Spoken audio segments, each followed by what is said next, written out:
pressed her snout against the cool earth, listening. The vibrations told her everything. The scurrying of termites deep below, the distant rumble of a truck on the dirt road, and something else that made her bristle with unease. Drought had gripped the Kalahari for 3 months now, turning the once lush grasslands into a patchwork of cracked earth and withered acacia trees. She emerged from her burrow as twilight painted the sky in shades of amber and violet. The familiar landscape looked alien in the harsh light of the dry season. Where streams once carved gentle paths through the savanna, only dusty channels remained. The termite mounds that had sustained her family for generations stood like monuments in a graveyard, their inhabitants either dead or driven deeper than even her powerful claws could reach. Casey's stomach cramped with hunger. She hadn't eaten properly in 4 days, surviving on the few scattered ants she could find near the surface. Her thick, gray hide hung loose around her frame, and her usually keen senses felt dulled by exhaustion. But giving up wasn't in her nature. Aardvarks had survived in Africa for millions of years by adapting, persevering, and never surrendering to the harsh realities of the continent. The sound that had disturbed her earlier grew louder. Human voices carried on the still air. Casey's rabbit-like ears swiveled toward the noise, and her heart sank. Humans meant danger, especially during times like these when desperation drove both species to compete for the same dwindling resources. She began her nightly hunt, moving with the careful, methodical pace that had kept her ancestors alive through countless droughts, floods, and predator encounters. Her pig-like snout swept back and forth across the ground, searching for the telltale chemical signatures of insect colonies. The specialized receptors in her nose could detect termite pheromones from remarkable distances, but tonight the air carried only dust and the acrid smell of dying vegetation. Hours passed. Casey had covered nearly 3 miles of territory, digging test holes with her shovel-like claws wherever her nose detected even the faintest promise of food. Each excavation yielded nothing but dry earth and the occasional beetle, hardly enough to sustain an animal of her size. As dawn approached, exhaustion forced her to rest beneath a dying marula tree. The irony wasn't lost on her. This same tree had provided shade for her mother years ago, back when the rains came regularly and the land teemed with life. Now its bare branches offered little protection from the sun that would soon turn the landscape into a furnace. The human voices returned, closer this time. Casey's survival instincts screamed at her to retreat to her burrow, but curiosity, and perhaps desperation, kept her hidden in the shadows. 3 figures emerged from the morning haze. A woman in khaki clothing carrying scientific equipment, and 2 local guides pointing toward something in the distance. "The drought has pushed them to the edge," the woman was saying in accented English. "We're seeing behavioral changes across multiple species. Traditional feeding grounds abandoned, migration patterns disrupted, territorial boundaries breaking down."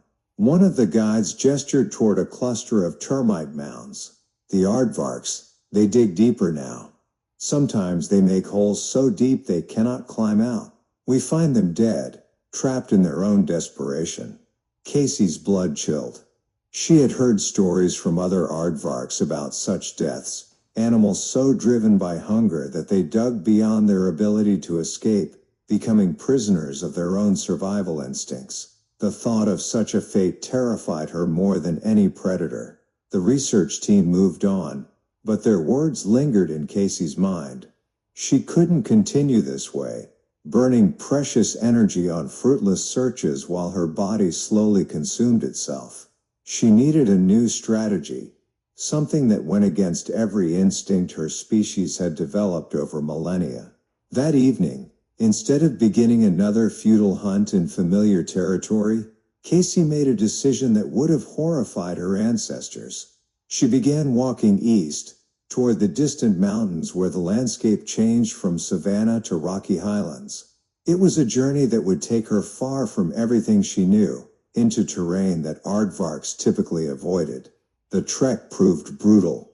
Her padded feet, perfectly adapted for digging in soft soil, struggled on the increasingly rocky ground. Sharp stones cut her pads, and the unfamiliar terrain made every step treacherous. But as she climbed higher, something remarkable happened. The air grew cooler, and her sensitive nose began detecting moisture. On the third night of her journey, Casey discovered something that made her heart race with hope. A hidden valley where underground springs fed a small oasis of green vegetation. More importantly, the moist soil here supported thriving colonies of termites and ants, their populations apparently untouched by the drought that had devastated the lowlands. But this paradise came with its own challenges. The rocky terrain made digging difficult, requiring her to develop new techniques. Instead of her usual powerful straight-down excavations, she learned to work with the contours of the land, following natural crevices and soft spots between stones. Her claws, worn smooth by the journey, gradually adapted to the new demands. The valley also harbored unfamiliar dangers. Mountain leopards prowled the heights, and the rocky terrain offered fewer escape routes than the open savanna.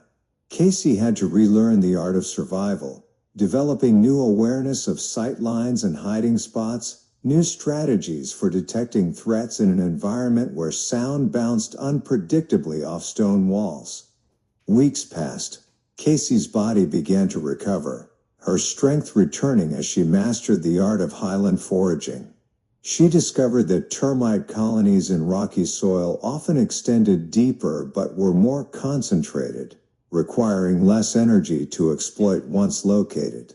The cooler temperatures meant she could hunt for longer periods without exhaustion. But perhaps most remarkably, she wasn't alone. Other animals had made similar journeys to this hidden refuge. A small population of springbok, several families of ground squirrels, and even a few other aardvarks who had abandoned their traditional territories in favor of survival. Among them was an older male named Django, scarred from years of surviving droughts, floods, and predator encounters. He had arrived in the valley months earlier and had developed an intimate knowledge of its resources and dangers. Initially wary of competition, he gradually accepted Casey's presence as they established separate but overlapping territories. "The rains will return," Django told her one evening as they foraged near each other. "They always do. But the land down there," he gestured toward the distant savanna, "it may take years to recover. The humans are changing things, making the droughts longer, the floods more violent." Casey understood. This valley wasn't just a temporary refuge, it might represent the future of their species in this region. Adaptation wasn't just about surviving individual challenges, it was about recognizing when entire ecosystems were shifting and having the courage to shift with them. As the months passed, Casey thrived in ways she had never imagined possible. The valley's unique ecosystem challenged her to develop new skills, new awareness, new relationships with both prey and predators. She learned to read the mountain weather patterns, to predict flash floods that could fill the valley's dry washes in minutes, to navigate by stars when clouds obscured the familiar landmarks. When the rains finally returned to the lowlands, Casey faced a choice. She could return to the familiar territories of her birth, or she could remain in this harsh but reliable mountain refuge. The decision came easily. The valley had taught her that survival wasn't about clinging to the past.